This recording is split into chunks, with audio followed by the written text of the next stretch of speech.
Le super typhon Saola menace de frapper le sud de la Chine. La ville de Hong Kong a fermé sa bourse et ses écoles. Plus de 400 vols ont été annulés. Le pape François est arrivé à Oulan-Bator, une visite considérée comme un geste de soutien pour la petite minorité catholique. Le président de la droite européenne demande à la Tunisie de faire plus pour contrôler les flux migratoires vers l'Europe, mais sans sacrifier le respect des droits fondamentaux. L'ours italienne Amarena, mascotte du parc national des Abruzzes, a été abattue. Des recherches sont en cours pour retrouver ces oursons. Des vents parmi les plus violents que la région ait connus. Le super typhon Saola s'approche du sud de la Chine. En Chine continentale, une alerte maximum a été émise à l'approche du typhon qui, selon les médias d'État, touchera les zones côtières ce vendredi en fin de soirée. La vitesse des vents pourrait s'élever à 205 km/h. Dans la province de Guangdong, le ministère des Transports chinois a déployé 16 navires de sauvetage et 9 hélicoptères de secours. Plus loin, la ville de Hong Kong a fermé sa bourse et ses écoles. La peur gagne les habitants.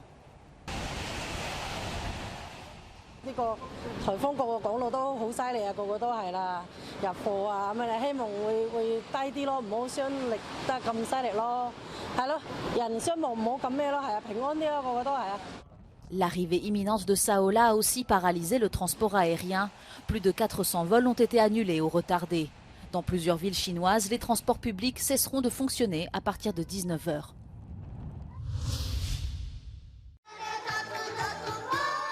Rassemblant à peine 1400 personnes, les catholiques de Mongolie sont peu nombreux, mais ils ont accueilli très chaleureusement et bruyamment le pape François à son arrivée. Au cours de sa visite de 3 jours dans cet État reculé d'Asie centrale, le pape doit aller à la rencontre de responsables religieux et politiques et bien sûr de la population locale.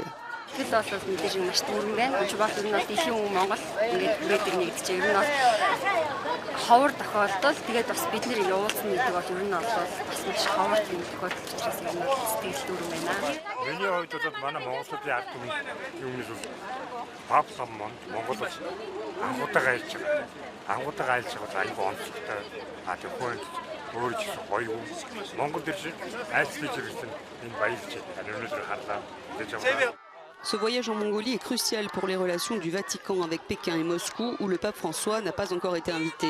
Comme le veut la tradition, le pape a envoyé ses bons vœux aux dirigeants chinois lors du survol de la Chine. Pékin a répondu en disant vouloir renforcer la confiance mutuelle avec le Vatican. Le président de la droite européenne demande à la Tunisie de faire plus d'efforts pour réduire les arrivées de migrants dans l'Union. Manfred Weber, à la tête du Parti populaire européen, appelle dans le même temps Tunis à respecter les droits de l'homme dans cet engagement. Le responsable allemand s'est rendu sur le terrain quelques semaines après la conclusion d'un accord de plus de 700 millions d'euros de la part des 27 en échange d'un renforcement des moyens de contrôle par les autorités tunisiennes afin de réduire les flux migratoires à destination de l'Europe. Mais la Tunisie est accusée de recourir à la violence et d'avoir laissé mourir des migrants dans le désert. European migration policy is always built on humanitarian spirit, to respect the individual people behind, but on the other hand to have strict control about the borders. And that's why to help them, to assist now Tunisia, like we did it with Libya and others, to assist them with technical assistance, to have a safe and good border control, to make it in a safe way, is extremely important for us. So our approach is clear. We have to respect human rights. We have to respect the human dignity of every migrant. But on the other hand, we have to fight against illegal migration. Le déplacement cette semaine de Manfred Weber fait l'objet de critiques venues des partis de gauche qui accusent le président du PPE d'utiliser la question migratoire à des fins électorales. Des accusations rejetées par l'eurodéputé allemand qui répond que ce dossier fait partie des principales inquiétudes des citoyens et qu'il ne s'agit en rien d'une réponse populiste. Migration is, for a lot of citizens in Europe, one of the top issues. We are facing a referendum in Poland. The Dutch government failed due to migration, so obviously it is a top issue for our citizens. We don't want to use it like right extremists to make people afraid and to create concerns. And we are not moralists like the left who are only telling us what we should from a moral point of view do. Cette ligne dure adoptée par le Parti populaire européen marque un changement pour la formation. Manfred Weber a eu par le passé une approche différente. Il critiquait ainsi en 2017 dans un tweet le président américain Donald Trump qui construisait un mur le long de la frontière avec le Mexique. Désormais, le président du PPE juge que des clôtures sont nécessaires en Europe pour lutter contre l'immigration illégale. Well, for me, it's clear we have to protect our borders. And if we need for this also technical measures, like we did it in Turkish-Greek border, then it's needed. I want to make sure that our European citizens know that the state controls who is arriving and not the smugglers control who is arriving. That is extremely important for the future. Manfred Weber souligne que les personnes qui fuient la guerre devraient pouvoir entrer légalement en Europe.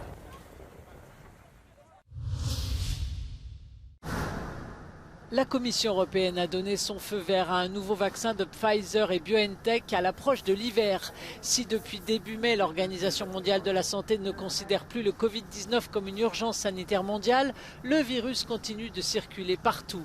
Le nouveau vaccin à ARN messager appelé Comirnaty Omicron XBB 1.5 est destiné à prévenir le Covid-19 chez les adultes et les enfants à partir de 6 mois.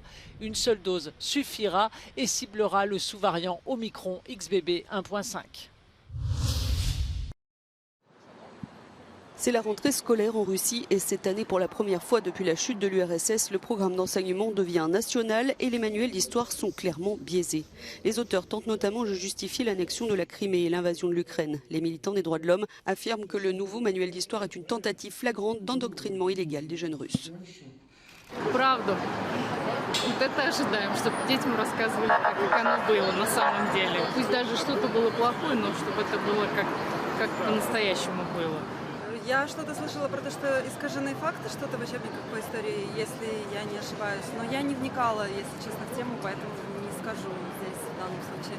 Но, конечно, не хотелось бы, чтобы факты исторически искажались. Я думаю, что квалифицированные специалисты, которые занимались составлением этого учебника, я думаю, хорошо поработали, и ребятам будет интересно изучить историю всех событий, которые происходят в последнее время в нашей стране и в соседних регионах и странах.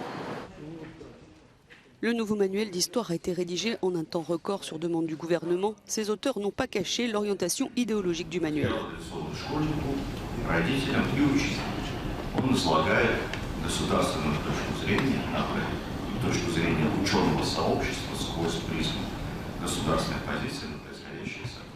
Le module de formation militaire initiale fait aussi son grand retour dans les écoles. Ce programme permet notamment aux élèves des classes supérieures de s'entraîner à utiliser un fusil d'assaut et des grenades à fragmentation. Les jeunes Russes étudieront aussi les bases de l'utilisation des drones de combat. Pour certains Ukrainiens, impossible de faire la guerre. Malgré les menaces des autorités et la pression de la société, certains ont fui le pays et payé des milliers de dollars de pots de vin pour éviter la conscription. Ivan Ishchenko a déserté et fui l'Ukraine un mois après s'être porté volontaire pour combattre les troupes d'invasion russe. Моя мотивація до війни була в першу чергу зв'язана з тим, що я є патріот України. Тобто я хотів воювати за вільну Україну, але побачивши всі ситуації, які проходять там, кров і тому подібне, я зрозумів, що я лякаюся цього, я не можу це витримувати психологічно. Le père de Bogdan Marinenko se bat déjà sur le front. Le jeune homme a fui en Pologne pour sa famille. І я для себе прийняв рішення, що потрібно зараз виїхати, доки мені немає 18 років, щоб мене пропустили на кордоні. Тому що якщо щось станеться з батьком, то я залишаюся єдиною опорою для своєї мами і для своїх сестер. Там фінансова підтримка або ж моральна. Selon Kiev, plus de 6000 hommes ont été arrêtés alors qu'ils tentaient de quitter le pays avec de faux documents pour éviter d'être enrôlés. Depuis le début de la guerre, les autorités ont arrêté 13 000 personnes qui tentaient de franchir la frontière.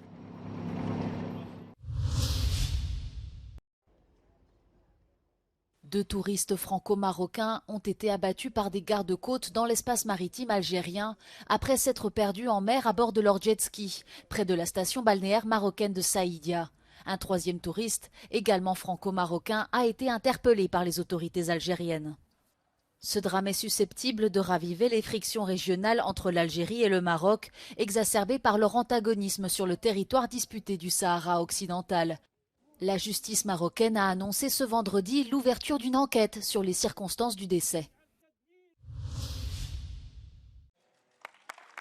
Les syndicats de joueuses du championnat professionnel de foot féminin espagnol ont annoncé ce vendredi un mouvement de grève pour les 2 premières journées de la saison. Ils déplorent le manque d'avancée des négociations avec la Ligue, notamment au sujet des conditions salariales, mais aussi de formation et d'équilibre entre obligations sportives et vie familiale. Cette annonce intervient près de 2 semaines après la victoire de la Roja au mondial féminin, un titre éclipsé par le scandale du baiser forcé du patron du foot espagnol Luis Rubiales à la joueuse Jennifer Hermoso.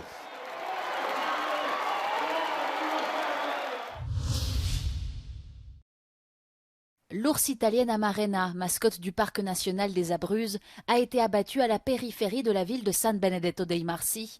L'homme qui a tué l'animal a été identifié et la police italienne enquête sur l'incident. Cet acte a laissé 2 oursons orphelins et en grand danger. Les recherches sont en cours pour les retrouver.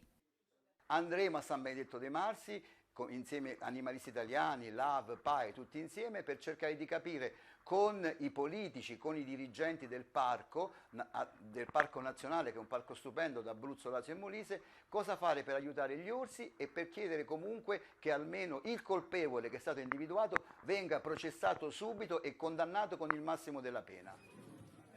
Amarena était très appréciée des habitants du quartier. Il y a quelques jours, elle avait été aperçue traversant un village avec ses 2 oursons. Son espèce, l'ours brun marsicain, est gravement menacée. Une 60aine d'entre eux vivent dans le parc national des Abruzzes.